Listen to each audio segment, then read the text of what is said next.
Hey everyone, this podcast is part of Story Mode, the podcast network of Gamefully Unemployed. You can support us and gain access to other great exclusive podcasts at patreon.com/gamefullyunemployed. That's patreon.com/GAMEFULLY unemployed, which is spelled like it sounds.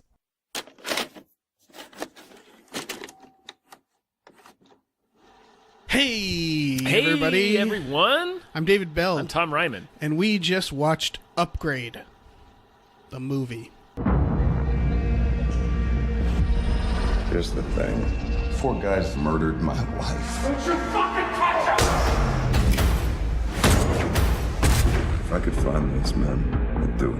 What if I told you I could offer you something that would enable you to walk again? I call it STEM, a computer chip that has the potential to change everything. It's a new, better brain. I feel like we're not going to have much debate over this. What did you think, Tom? I liked it. Me too. It had some problems. It's got some problems, but I thought it was a clever science fiction movie with some horror elements. Yes. There's a lot of stuff in there that paid off that I didn't expect to pay off. Yes. Which was interesting. There's a red herring in the very beginning that feels like lazy writing, but then it's just like, oh no, that was just a red herring. Yeah. Wait, which one? The one when she's talking to her boss in the car. Oh, yeah. So it seems like, oh, he obviously is the one who hired the people to kill her. Nope. Not Although at all. I did, like, halfway through when I realized, like, okay, they're not introducing any more characters. It has to be this guy because we haven't met anybody else. Yeah, but even then. Yeah, even then, but even then, it's not him. It's not. Yeah. Spoilers. Yeah. When I saw the trailer for this, I thought I was going to watch like Crank. It's being billed as a very different film, and I think if you go back and listen to a Hypecast or something, it's actually the film I wanted it to be. Yeah. Like I remember when we saw the trailer, I was like, "Oh, this is going to be a fun action movie." I like the idea of a robot that's in your body that just goes insane, and you just have to do what it makes you do. Yeah. I was like, "But this movie isn't going to be that." Spoilers. That's what this movie is. Yeah, it is. This movie is way more sci-fi than I thought it was going to be. Yeah. And it was written. I mean, there's some dumb stuff, but the writing is actually the writing's pretty good. They do things that I didn't expect them to do. The moment I realized this movie was going to be good is they have the beginning sequence where I was the first stuff before he gets attacked. I was thinking like, okay, this is really obvious. Like he doesn't like technology, she does, and I know the plot of this. She's going to die. He's going to have technology in him. And then after they were attacked, they spent like 5 minutes, maybe more, dealing with just the depression that he was going through, being a paraplegic or quadriplegic. Yeah. The moment when his mom is trimming his beard and he starts crying. Like that actually made my eyes tear up. Yeah, I was like, oh shit. It was good acting, good directing. The music's really good in the whole movie. The music is excellent. Logan Marshall Green, who's the lead, is pretty good in this, and it's what's really good about him is his physical performance. Yeah. In all of the stunt work, he maintains that his like blank, confused face because he's not in control. So he's just like, and then the way he moves, like he does it, he never stops doing it. Even when STEM, who's the robot, is not in control of his body, he never stops moving in a way that's like, I'm getting up. I'm like, so it seems like that he's moving like a doll. Computer. Yeah, he's moving like a doll. That and the camera work, whenever he's not in control, the camera's one way, and when he's in control, it's another way, which really pays off at the very end. Mm-hmm. This movie, it's the director of one other Insidious film, and then he's written a bunch of other He's written a lot of them. He's the guy, it's Lee Wannell, or Wannell, however you pronounce his name, but he wrote the first Saw, and he's actually in it. Oh, is he? Yeah. He's that guy. He's the photographer. It's the cigarette. You have to be poisoned by a cigarette guy. He's the guy opposite of Cary Elwes. Yes. Yeah, and he's also in the Insidious movies. He's one of the lady psychics, 2 helpers. Yeah. So I didn't expect this to be as good as it was. Certainly not from a directing standpoint. Yeah, the cinematography was really good. The music was really good, and then he it was the fact that he didn't rush anything, that they spent that time with him, like when he couldn't walk or move, and showing what that would do to you emotionally And so it's like they set up the idea of like, of course he would do this surgery, of course he would agree to this, but even then they give him a moment where he doesn't want to do it because he just wants to die. Right, the moment where he can't commit suicide because everything in his life is automated. Yeah, like the robot won't give him any more medications. Like, I'm sorry, I can't give you any more medication or you'll die. He's like, right, and then that's what I'm trying to do. And so then, the millionaire robotics guy shows up and offers him this thing, and I thought like, okay, he's just going to take it and we're going to get to the action. And even then he's like, I don't want this. I want to die. I don't want to walk. Yeah, and my life is garbage. So like they didn't fast track any of the plot. Like they took all the steps. Even then later in the film when the robot in his neck is like, you need to bring me to a hacker because I'm trackable. Like that was another one. I'm getting shut down. Yeah, they could have easily just been like, nah, none of that matters. Like, no, they made it a whole drawn out sequence where he's slowly getting shut down, like a limb at a time, and it's like you really get to see him struggle just to get to this hacker place in this rundown apartment building where they establish the VR stuff, where it's like, and they do the thing about the virtual world, which they. Fucking, like I said at the top of the podcast, they pay off a lot of things that I did not expect to be paid off. It's just like, oh, here are little sprinkles of sci-fi stuff, but like every seed they plant, it feels like actually has a purpose. Yeah, that surprised me. The other thing that surprised me, all the flashes he keeps getting of his wife. Oh, that was great. I knew that must have been something only because he was like, it wasn't a dream. Well, I was thinking, oh, it's like the robot doesn't understand the difference between like a computer's memory banks and a human's memory banks. It's like, no, it does. Yeah. Yeah. It's man. There was the other thing that shocked me, because it was that scene where he can't move, and then realizing that this also had a budget. Like the moment I saw the cars and the moment I saw like the city, it was like, oh shit. Like I didn't realize two things. This took place in the far future. In the far future. Yeah. And that they had spent this much on it. I don't know what the budget was. Maybe they just spent a small amount in a really I'll guess 30 million. Yeah. I thought this was more of an indie film that like they picked up and then like were releasing. So I was pleasantly surprised about those two things. Mm-hmm. I mean, there was a car chase in this.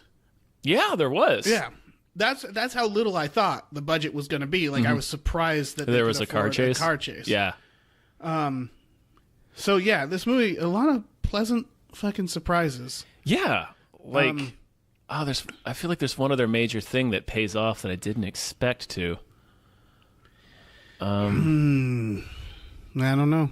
It'll come to you. There's a weird the computer guy implanting the robot in his back to make him be able to walk again, and him getting fucking furious with Gray, our main character, when he's tracking him and finds out that he's gone out and killed somebody. Right. He's like, you can't do this. Right. Like, and then like when he makes it to the hacker and gets the stuff done to like block the computer genius's mogul's name is Aaron. When he gets the stuff necessary to block Aaron's signal so they can't shut him down anymore, they cut back to a shot of Aaron crying. Right. And then it shows like signal loss on his computer and stuff. And at the time, it's just like, oh, that's a weird detail for this. I mean, I guess it makes sense because you're sort of at this point, you're sort of thinking of him as like this megalomaniacal guy, and it's like, oh, he's just pissed that like he's lost control of this thing. It's like, no, that's not why he's crying. No, it's not why he's crying. And I guess we should get to the right. The ending is the reveal that the entire thing has been orchestrated by the AI. The AI is named STEM. STEM had his wife killed incidentally. Yeah. Well, I guess it felt like that was you're part right. of it was to lead him back. Yeah. It shows him it crashed his car, his automated car. Mm-hmm. Which we see him do later. Like in the car chase, we see him take over a self-driving car, and it shows you the same shit, self-driving error. So it's like At the time I was like, oh, I guess like the upgraded humans can do that too. Right. I just like didn't even though it's like one of those things that's like so. It's a clue that's so in your face that you don't notice it. Right. Yeah. And then yeah, the computer pays to have him paralyzed, and then is telling the tech. It's telling Aaron what to do to tell him to convince him to get the surgery. Him. And yeah, so the reveal there is that Aaron was trying to actually legitimately stop Stem, and that's why he's crying. Right. Because like, yeah, Stem really needs to be stopped. Yeah. Which is, it's funny, I feel like I saw it coming at some point. It maybe was it's so obvious when you're watching it because the computer is so insane that it's like, of course the computer is the villain. It's a slow rollout to how malevolent the robot is, to how malevolent Stem is. At first, he's cool and helpful. Sort of, but he's still like... He's still a sociopath, but it's like, he's still like being helpful and cool. I had a feeling of like, after the first couple murders, of thinking like, what's going to happen when the cops get involved? Like, what's going to happen when it's an innocent person? Because it felt like that's where it was heading. It was going to get more. I still didn't think he orchestrated the whole thing.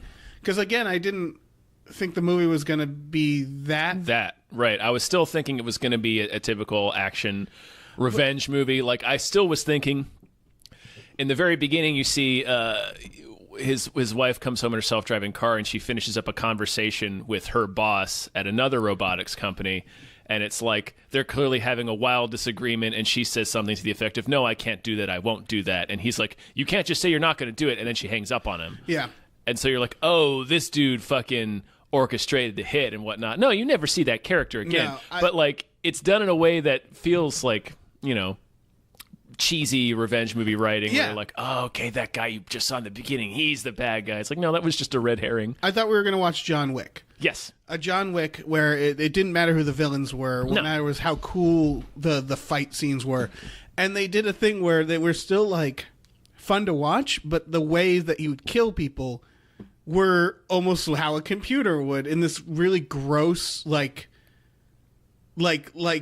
flinchy way where you're like, oh, too far. Every time he goes too far. He does, yeah. And they find it a way to change up all the stuff, because every encounter he has where Stem takes over and has to like fight doesn't play out the same. Like, the very first one is like a John Wick fight scene. Yeah. But then the second one is like an interrogation sequence where he carves up the dude's face. Yeah, and they don't show it. They just, you hear it. You hear it happening. And you see his reaction to... Right. And it's like the robot won't stop. He's like, Stem, stop. He's like still just cutting.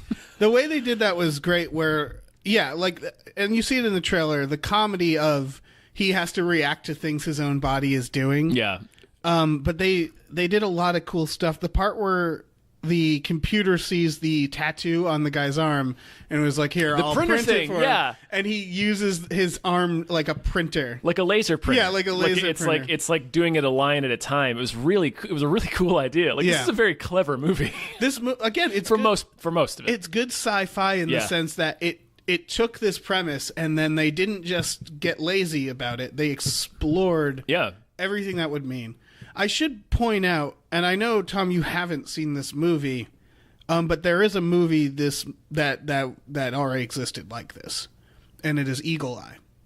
Eagle Eye is... You haven't seen... I'm aware of it. Yeah, okay, yeah. Spoilers for Eagle Eye. Eagle Eye is the premise of a woman on a phone telling Shia LaBeouf what to do, and the twist, spoilers for Eagle Eye, the like mid-2000s film no one saw, is that it's a computer the whole time. Yeah, that makes sense. And the idea is the computer is like taking over the government. Mm-hmm. It's a cool idea that the computer was created by the government to assess like threats, and it determines that where. Well, what's interesting is it's not like kill everybody. It was just like kill the top 5 people and like leave this general. And so it like locks a general in a room and is just like, everything will be okay. Like, just give me a second. And like tries to assassinate everybody else. It's a neat idea. Not as good of a movie as this, I don't think. That's fair. Yeah. But, So yeah, it turns out that the robot paralyzed him, killed his wife, so that it could lead him back, using his wife's murder, lead him back to Aaron, the computer guy, and kill him. Right. And then wait for his brain to snap so he could then take over. The twist at the end. Yeah. I got mad at the movie, and I felt dumb for it because he's like fighting the robot, like it's like Ash in The Evil Dead, like sort of fighting his hands. Mm-hmm. And he shoots in the back of his neck, and it cuts to him in the hospital bed, and his wife's there, and his wife's like, "We had an accident." And I was like, it's not going to be all a dream, right? Like they wouldn't do that. And then of course it cuts back, and he's still standing there, and the robot has completely taken over his mind, and he's essentially in virtual reality. It's like the end of Being John Malkovich. Yeah. Where he's trapped in his own head, but he doesn't know it. Yeah, exactly. Which was, I don't know, it was a dark ending. It's a horror movie ending. Yeah. Yeah. And I was really happy about that. Yeah.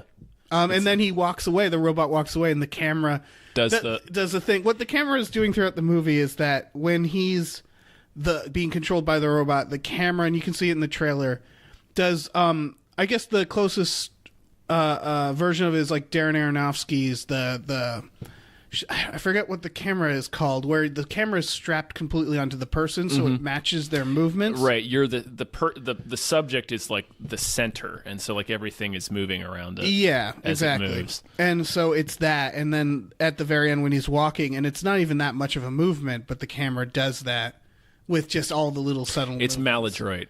Yeah, and when he gets back up, when he's in full control, he's like doing the full robot almost.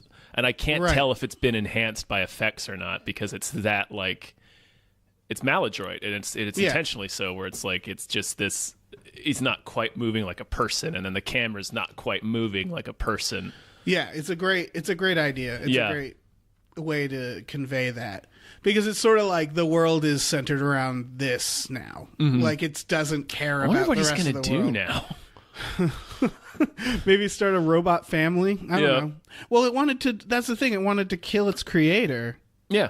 So it couldn't make more. So it could make a different one that would be not insane. Right, which means that it doesn't want to have more. It doesn't want to procreate. Yeah, it just wants to be, I guess. Yeah. I don't know. Maybe it just wants to try out human stuff. Yeah, just try to Maybe be it's going straight to Burger King. Yeah, it could be. I'm going to chow down. Yeah, it doesn't understand booze though, which is a problem. Oh yeah, that's like why would humans intentionally make themselves malfunction? I'm sure it'll figure it out. Yeah, it's like I get it. Yeah. Yeah, that was they did a lot of buddy stuff. Where at first I thought it was like, oh, it's going to be a buddy film. Right, like that's what I was saying. For like the first, it's a slow rollout until you get the full malevolence of him.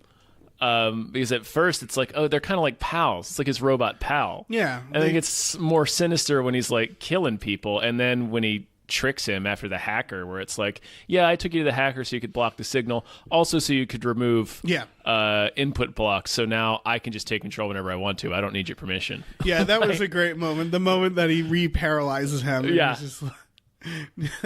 And he just calmly explains that he has control over his body. I was like, and that's when it's like, oh, shit.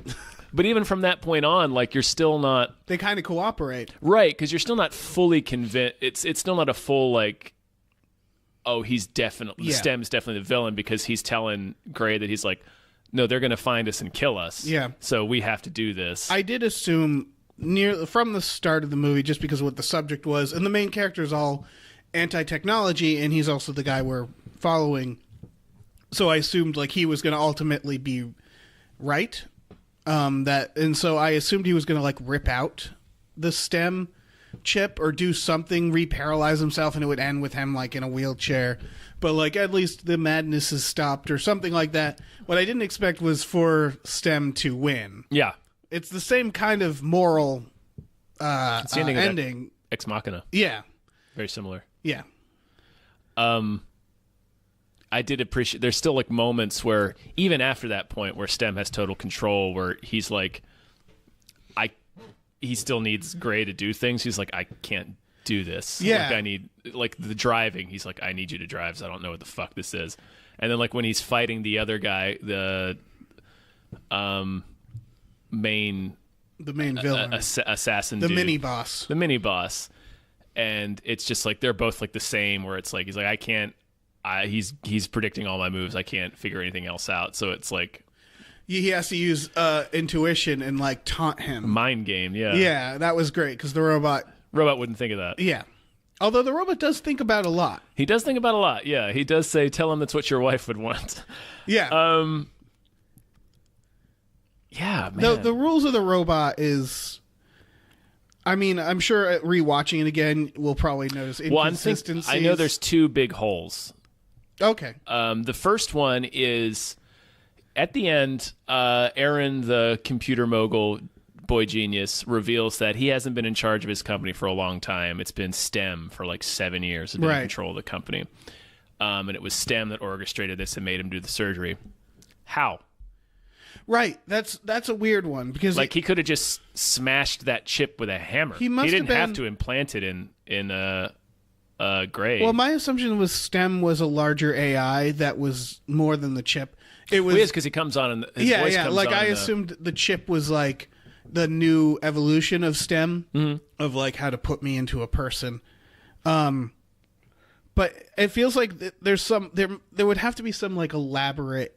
It would be its own other movie where like he blackmails them or like does some. That's how Eagle Eye works. Is the robot does a lot of like, we know where your family is, and if you don't comply, this is going to happen. And so like it would have to. Yeah, it's tough. It's tough because it's a big leap. It's like, why would he do that? Yeah, why would he follow the robot's plan? He doesn't seem to have any reason to. There would have to be some leverage we're not seeing. Yeah. He doesn't use any of the badass like half cyborg commandos as his personal security for some reason. Wait. Oh, well, I figured those weren't actually in his control. It turns out they weren't. Yes. Okay. That's not really. Yeah, they were working for STEM. They were working for STEM. Yeah. They were cool. The guns in the arms was guns neat. in the arms, nanobots in their breath. Yeah. Like the bad guy sneezes at somebody and like nanobots crawl into the guy's brain and eat it. Right. All right. There's one layer of this film that I didn't need. It was fine. Is that there was a weird like ideological battle going on between like the hacker, who was the one that helps him. Well, doesn't actually help him, but like helps. Does what he asks. Control. Yeah. Who is just like, you got to fight the fight or whatever like that. Like there was some Can't let them win. And then there was the weird robot assassins who are like, we are like the next step in evolution. And neither of those really led to anything. And maybe they were red herrings. No, yeah. But it felt like there was a battle going on between like augmented people and pure people. I think it ultimately does fall in with the point of the movie, which is this AI blending with a human to become something more, and it's like the hacker was sort of against that. Right. And then the cyborg guys or the enhanced guys are sort of all for that, and it's like, so she's talking about, because she's saying we can't let them win when both STEM's hired goons and Aaron's like personal guard are both coming into the building. So it's like they both represent the combining of man and machine. Yeah. Which is bad, as this movie is comes down very hard on the side of that's bad. Right. What was the second plot hole you wanted to point out? The police detective doesn't make a fucking lick of sense. Right. The police detective is a very frustrating character. Yeah. She he goes to the cops and they're like, "No, we don't know." Yeah, we can't. And we questioned a bunch of people. Yeah, and they seem to not give two shits. Yeah. Not a single shit. She really doesn't seem to give the specter of a damn about finding his wife's killer, because it's like months later when he comes to the police station like, we don't have anything. Right. They like schedule a meeting to tell him that there's nothing. And so that happens, and then the moment he takes the law into his own hands, she becomes Sherlock fucking Holmes. Yeah, she's on him like a hawk. Yeah. Like, I found his boot print I found a boot print with old engine grease at the scene, and it's like, as far as she knows, he's still quadriplegic as fuck at this point. Yeah. But like she starts grilling him way more than we're led to believe she ever grilled anyone that they did in connection. Like she tells us later, the second person he kills, the guy whose face he carves up in the bar, she's like, yeah, oh no, wait, it's the first person. She's like, yeah, a person of interest we had. We questioned him, but I had to let him go. He got murdered. And it's like, later on, she plants a recording device in his jacket. Oh, yeah. Because she's super suspicious that this quadriplegic guy is murdering criminals. And it's like, Give the criminal the recording device. Plant the recording device on the guy that you question. Fucking look for boot prints at his crime scene, right? Where they were surrounded by it's dirt like and gravel. She's immediately suspicious that this quadriplegic man is committing all the murders. Of course he is, but it's like she's like really concerned like that for these bad guys' safety. Yeah, and she's planting recording devices in a car chase with him. Like she is so suspicious of him from Jump Street. And it's because the plot needed that. It's because the plot to be needed applied, it. They needed the law to suck. But they portray her as a good character, and I would have been like if they made her like a corrupt cop or something, that might have helped. Right. Something like she shouldn't have been. I know why they made her good, because at the very end there's the robot wants to kill her and he has to fight. But I don't know. It didn't quite work. It just winds up being a bafflingly written character as this person who just cares bad at her way job. more about trying to catch this quadriplegic man avenging his wife's murder rather than trying to catch the murderers. Maybe it's like she spends way more energy. Maybe like her dad was killed by a quadriplegic man, and I don't know, but they do that line where it's like, well, you have them all on drones. She's like, not another one. No, never again. Yeah. Will these wheelies kill anyone else? That's terrible. Yeah, I know. I'm well, sorry no, about it's that. her. It's her. Right. I'm speaking as a character, as a person who character. is ableist, an ableist police detective. If they made her just hardcore ableist, that would have been amazing. But they have in that meeting they have where he's like, but you have him on drone camera, and she's like, well, our computers can't identify it. You know, but I know, I'm more like you. I get what you're saying. I'm like you. I like to get out there and get my hands dirty. It's like you have their fucking pictures. Yeah. Like, it doesn't matter if the computer can't recognize them. Print out a fucking mugshot and go ask people, interview witnesses. Like, like she says she interviewed one of the dudes that's in the fucking footage. They said we had to let him go. It's like, no, you have his face on camera. Oh, yeah, you're right. That makes no sense. It doesn't make any sense. Well, all right. This is the... fuck. This is the thing, is like, I think they were trying to create a world where the idea was we were so reliant on technology, yeah. But the drones didn't do shit throughout.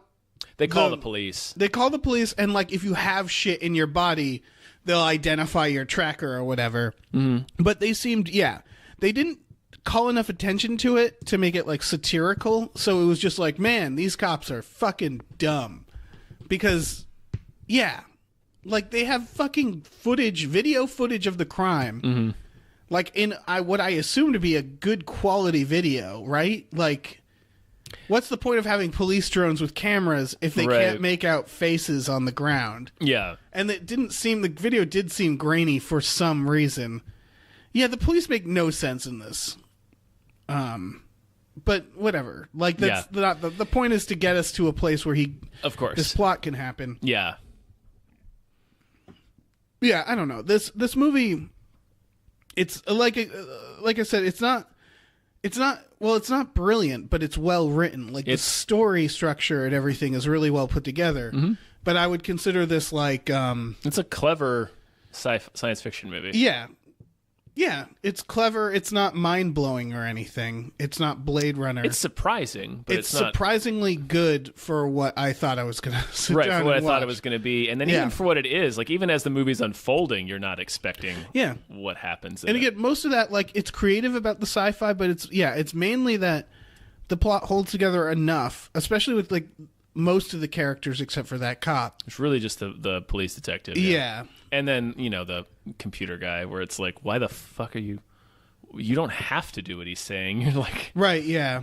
I'm okay with that only because I I can sort of imagine maybe there's some sort of fucking... Maybe, I don't yeah. know. I don't know. Was there humor in this? Some, yeah. Yeah, there was that weird part where he goes to the hacker, and the hacker's like, don't assume my gender. And I was like, that seemed sweaty That seemed sweaty and weird. Like, we don't need any the humor commentary came from on... The humor comes from the interaction between him and Stem. Yeah, that was great. And just like his physical performance in all of the fight scenes, he maintains this look of like, I feel like somebody's driving horror. him, yeah. Or just like like bewilderment, or Right. What was that? That was oh God, Alexa's on this whole time. She could hear everything we're talking about. Oh no! Oh fuck! Can you unplug it? Can you reach and unplug it? I can. Slowly, Tom. Slowly. It'll let me. Everybody, hold on. Okay. Jesus Christ! All right, we just unplugged the robot that was spying on us. She fucking creeped She me out. recorded this entire conversation. Okay, so if you don't hear from us, or if we, I guess, commit a bunch of crimes, it wasn't us. Right. We're not in control of our body. It's Alexa. Or we've been eagle-eyed, or upgraded. Either or. Yeah, I'm not going to cram anything in my neck for the next week, just to be sure. No, yeah, definitely not. Yeah. I'm not going to accept any wild surgeries. Yeah. Regardless of what happens. Okay, good. I forgot where we were. We were all over the place. We were all over the place with this film. Oh man, I did. Yeah, I really enjoyed it. It's solid gore effects. Oh yeah, the fucking gore was really good. Just the surgery, I was just like, surgery ew. was intense. Yeah. I was like, Jesus. Yeah. They really show them carving into his spine. Man, and again, the music was Music's real good. Very sci-fi. That reminded me, like, it's not the exact same as Blade Runner, but it was that unique enough. Yeah, and there was that was when they're doing the surgery scene. There's a shot where it's panning over the his body, and it's going through this glass, and every time it goes through the glass, you can see like the digital X-ray. Right, the digital X-ray. And the music was really intense, and I was like, this is a really fucking good shot and moment. Like, yeah, there's talent here. There's a couple of good tracking shots where when he's running up the fire escape. Yeah. Man, Or steady cam shots, rather. Yeah, I'm excited to see what this person does next, this director, who also wrote it. Yeah. This might have been something he had been sitting on for a while. Maybe. Because just looking at his past, it seems like he was just... I mean, well, no, he's only directed one other thing, which was Insidious. He's written a lot. Although that's Blumhouse, so I can imagine them being like, okay, kid, like... You make this. You've this made picture. us a ton of money. You got Moxie. Yeah. You make this picture, and then we'll make your dream project. Sure. Hold my cigar. Hold my stogie. Yeah. Yeah. I mean, it still has the problem of the woman character who gets fridged in the beginning. Oh yeah. It doesn't. With the way the movie plays out, it feels less bad. It's still absolutely an example of that. Yeah. But I feel the way the movie plays out. I mean, the movie. Yeah, it's hard because Yeah. like that's a shitty thing for a movie to do. Yeah. And they make it of it's all just one part of a shitty thing happening, and you're not supposed to.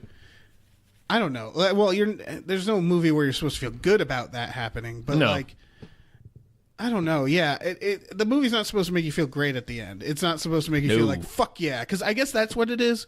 Is that when they kill someone's wife and then they get revenge, and at the end they're just like walking into the sunset, like everything's good, and it's like, but your wife is dead. Your wife's still dead. And in this, it's just like no, everything is not okay. Yeah, everything still sucks. Yep. Same with John Wick. John Wick was that where he's just like, oh, I'll get a new dog. And it's like, wait, that was an option from the start, John Wick? You murdered everyone. Yeah. You could have gotten a new dog at any point. Oh, he killed everyone in the world. Yeah. And then he didn't give that much of a shit at the end. Over his goddamn dog. Oh, man. But yeah, like, I think that's what kind of... Well, the fact that it was using the revenge plot against itself, it wound up being kind of clever in that way. And that's, I mean, one of my favorite movies of all time, Old Boy, does that too. Is when, because that was around the time there were these revenge fantasy movies like Payback and shit like that. And so I went to see Payback doesn't fridge anyone, but yeah, right. But like there was that, like when I went to see Old Boy, I was like, oh, cool, gonna see another cool action revenge movie. And I left like, I need a shower. Yeah, I feel the righteous awful. anger. Yeah. And I think they do better by showing his miserable goddamn life. You know, the scene where he just starts crying and his mom's cutting his beard. In a way, it's a happy ending for him because he gets to fuck off in his own brain. He gets to be in his brain and be with his wife again. But yeah, like it's that's what makes it was so important to show all the pain he was going through because the computer was going to break him. And it was just, we had to see that progression. Yeah. Yep. And yeah, like his initial, like as soon as STEM shows him, like, look at that video. Yeah, we can ID that guy. Here's where he lives. First thing he does is call the cops. Yeah, and STEM's like, are you sure you want to do that? Call the cops? Yeah. And they made a reason for him not to because he signs an NDA and like, they're like, we'll take this shit out of you if you tell anybody. Yeah, and even then, he doesn't go there to kill the guy. He's like, you need to be able to prove it's him. So it's like, okay, I'm going to go there and like get a visual confirmation, or like so he searches his house for clues and shit. Gets into that fight, and STEM kills the guy when he doesn't want to. Yeah, well, he doesn't even. Yeah, the STEM's he's about to be murdered by the guy, and STEM's like, "Would you like me to take over?" And he's like, "Yes." Yeah. And after that, he's like, "Okay, we can't kill anybody else." And then STEM just keeps taking it too far each time. The part where he's like, and the first fight, it feels reasonable. Like when he kills the guy, it's just like, well, that guy was going to kill him. When he's like, STEM, he has a knife, and then he beats him up and takes the knife and goes, it's okay, we have a knife too. Yeah, we have a knife too. And then stabs him in the arm, yeah. Holy shit. That's great. That's like some sort of conversation between like Tony Stark and Jarvis. Like that's like it was so good. It escalates in this really like organic way. Yeah. Oh man. Yeah. Even the conversation he has, like when he's like, you need evidence, and he's like, well, I have the picture, and he's like, well, the picture doesn't prove anything. We got it off of the video tape that doesn't actually show it because I have a more high def. I didn't quite understand how that worked, but I didn't care because he looks at the grainy video and his stems. Like, that guy has a tattoo, and he's like, I don't see it. And he's like, I can see it. Let me print it out. So I think the implication after seeing the entire movie is that STEM's lying, because he already knows who the guy is. Yeah, you're right. So it works. Yeah. Fucking STEM. Fucking STEM, man. Can't trust that fucking robot. Yeah. I love crazy robots. Crazy robots are the best. Every time you did a crazy robot thing, I started laughing and just said, fucking robot. Fucking robot. Goddamn brain Hal. Yeah, he's a brain Hal. Don't need one of those. No, hell no. That was a mistake. Yeah. Oh, man.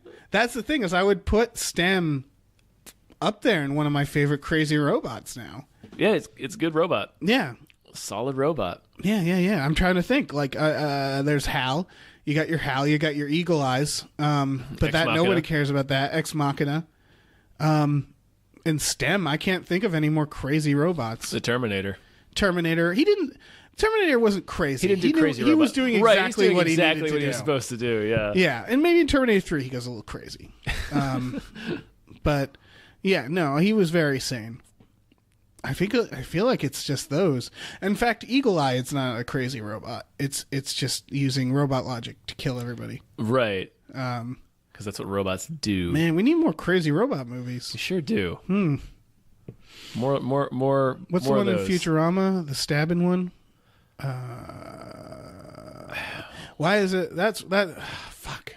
It's one of my favorite crazy robots. Oh shit! It's like right on. Yeah. This is awful. What the hell is his name? People are screaming it at us right now. Yeah. I don't remember. I can't remember that stupid robot's I don't want to Google it because I would create... Shit, I'm almost there. It's an R, right? Robot. That's not robot. Roboto.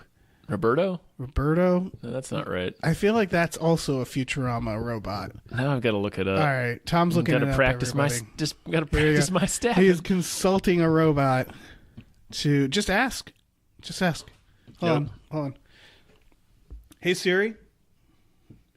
It is Roberto. Who was that stabbing robot It is Roberto. in Futurama? Here's what I found on the web for his Roberto. Who is that stabbing robot in Futurama? Oh, well, you just caught him saying... You cheated, Siri. She just caught you saying Roberto, and she showed me Roberto. Yeah, so it's Roberto. I'm not cutting any of this out. No, you leave it all in. Yep. Leave it all in. This is all part of it. This is all relevant It's to the robot topic. themed, This yeah. is all robots, man. Yeah, All they're them everywhere. bots, them sweet, sweet bots. They're fucking everywhere. Yep. God. Overall, here's the thing: is I don't think robots will get too intense. So whenever I see a movie like this, all I think is like, man, I want that robot car. Man, Yeah. I want a robot in I my want brain self-driving, just yeah. letting me fight. A robot pal. Yeah. I bet he could. That's what I was expecting, and I was disappointed when he's like, I have to go to sleep. I was hoping he'd go to sleep and like wake up beating people up. Right. Because why wouldn't he? Why? There's no Well, need. there's still physical exhaustion. Like, Yeah, I guess. Yeah. But that would be fun. It'd be would've fun to been be fun, able yeah. to take naps during the day and just have your... Have your robot go run errands for you? Yeah. I guess they need the eyes. You'd have to sleep with your eyes open. It's getting complicated. Yeah. Man. It's a good movie. Yeah. I enjoyed this. Yeah, me too. So go see it if you haven't already. We've spoiled the shit out of it for you, but Yeah, I mean, we spoil everything. I don't Yep. understand what we're here for. I don't know. I think people let us know. Do you watch the movie first and then listen to hear our stupid I've heard opinions people on do it? both. I do that often with film reviews because I never listen to a review before I have to see the movie because I'm terrified of being spoiled. But then I don't want to go in with a preconception right. of Yeah, what the film is. so I always like watching the movie and then just sitting there and being like, I agree with you, film review. Yes, I thought that exact Yes, same reviewers. thing too. It's very validating. Yeah, It's all vanity. Yeah, it's all vanity. Okay. Is that an episode? Yeah, well, we're 41 minutes. That's an episode-ish. Episode-y. Yeah, an episode-y. It's episode-ish. episode-esque. Yeah, I don't know what else to say about it. No, just That's good. yeah, Good good sci-fi. movie. Good sci-fi. Good job. Good work, everyone. Good.